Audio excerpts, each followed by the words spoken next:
चीन पाकिस्तान आर्थिक गलियारा यानी सीपेक ये सिर्फ एक सड़क या बंदरगाह नहीं है। ये एक ऐसा जबरदस्त प्रोजेक्ट है जो इस पूरे इलाके की तस्वीर हमेशा के लिए बदल सकता है। सोचिए, ये जियोपॉलिटिक्स, बिजनेस और पावर, इन सब के समीकरणों को नए सिरे से लिख रहा है। तो आइए इस 62 अरब डॉलर के दांव को जरा और करीब से समझते हैं। 62 अरब डॉलर।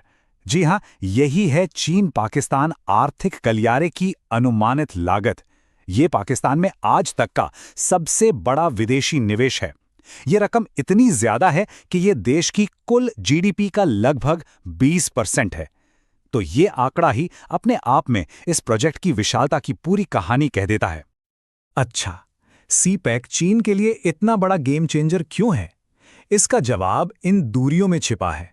देखिए, अभी चीन को अपने तेल और दूसरे सामान के लिए 12,000 किलोमीटर लंबे और काफी जोखिम भरे मलक्का स्ट्रेट के रास्ते पर निर्भर रहना पड़ता है। सीपैक इस दूरी को घटाकर सिर्फ लगभग 2400 किलोमीटर कर देता है। मतलब एक छोटा, ज्यादा सुरक्षित और कहीं तेज रास्ता।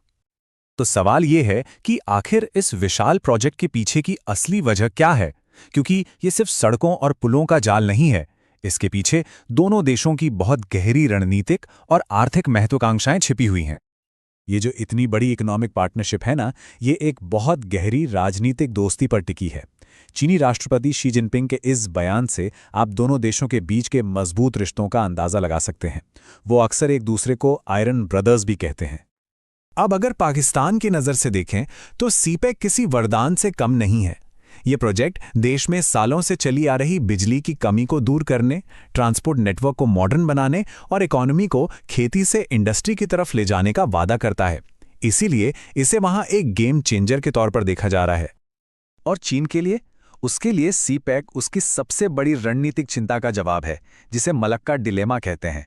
देखिए, चीन का ज्यादातर तेल का इंपोर्ट मलक्का स्ट्रेट से होकर गुजरता है। अब अगर कभी जंग या तनाव की स्थिति हो तो इस रास्ते को बड़ी आसानी से बंद किया जा सकता है, जो चीन की इकोनॉमी को ठप कर सकता है।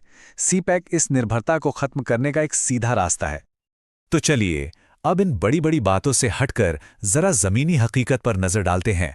आखिर इस गलियारे के तहत बनाया क्या जा रहा है? सीपेक का दिल है ग्वादर बंदरगाह। ये चीन के बड़े ambitious belt and road initiative को समंदर से जोड़ता है और इसका कंट्रोल वो 43 सालों के लिए एक चीनी कंपनी के पास है, जो इसे चीन के लिए एक बहुत बड़ी स्ट्रेटेजिक एसेट बनाता है।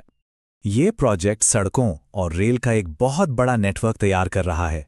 इसमें एक तरफ कराची और लाहौर जैसे इंडस्ट्रियल सेंटर्स को जोड़ने वाला ईस्टर्न रूट है, तो दूसरी तरफ बलूचिस्तान जैसे कम विकसित इलाकों से गुजरने वाला वेस्टर्न रूट भी है। और साथ ही पुरानी रेलवे लाइनों को भी हाई स्पीड ट्रैवल के लिए अपग्रेड किया जा रहा है। और हाँ, ये सब सिर्फ कागजों पर नहीं है। पाकिस्तान की बिजली की कमी को दूर करने के लिए कई बड़े एनर्जी प्रोजेक्ट्स पहले ही पूरे हो चुके हैं और काम भी कर रहे हैं। कोयले से चलने वाले साहिवाल प्लांट से लेकर विशालकाय कायदे आजम सोलर पार्क तक सीपीईसी के नतीजे जमीन पर दिखने लगे हैं। लेकिन हर बड़ी कहानी की तरह इस कहानी का भी एक दूसरा पहलू है। अब बात करते हैं इस तरक्की की उस कीमत की जो विवादों और सवालों से घिरी हुई है।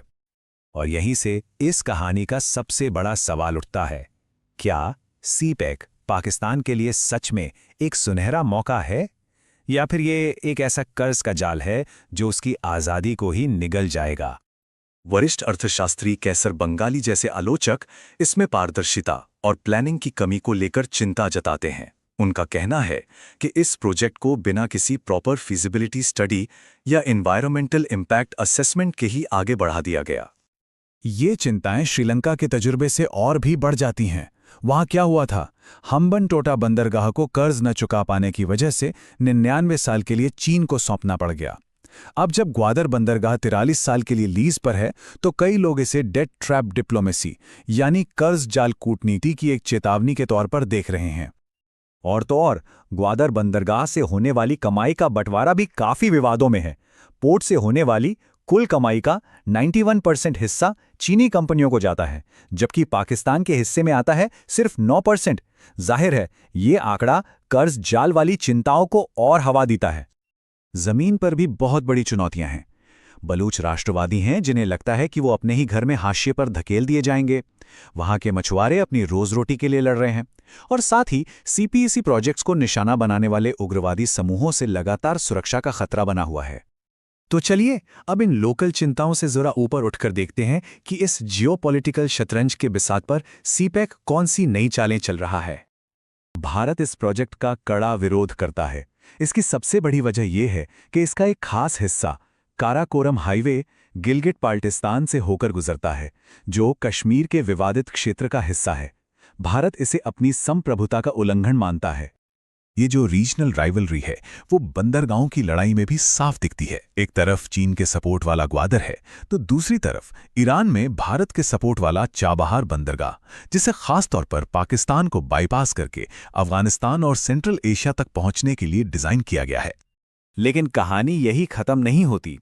हाल की खबरों ने इस जियोपॉलिटिकल शतरंज में एक नए खिलाड़ी को ला खड़ा किया है। सुनने में आया है कि पाकिस्तान ने अब अमेरिका को पासीतैनी में एक नया पोर्ट डेवलप करने की पेशकश की है। ये पेशकश एक बहुत ही दिलचस्प तिकड़ी बनाती है। सोचिए, ग्वादर चीन चला रहा है, पासनी में अमेरिका की मौजूदगी हो सकती है और पास में ही भारत के सपोर्ट वाला चाबहार है। ऐसा लगता है कि पाकिस्तान का समुद्री तट चीन, भारत और अमेरिका के हितों का एक नया संगम स्थल बन सकता है। तो आखिर में सवाल वही है, सीपैक क्या है? क्या ये सबकी तरक्की की ओर ले जाने वाला एक मॉडर्न सिल्क रोड है, या फिर एक ऐसा सुनहरा पिंजरा जो पाकिस्तान को एक नए और कहीं ज्यादा बड़े ग्रेट गेम में फंसा देगा? इस सवाल का जवाब शायद इतिहास के पन्नों में ही लिखा जाएगा।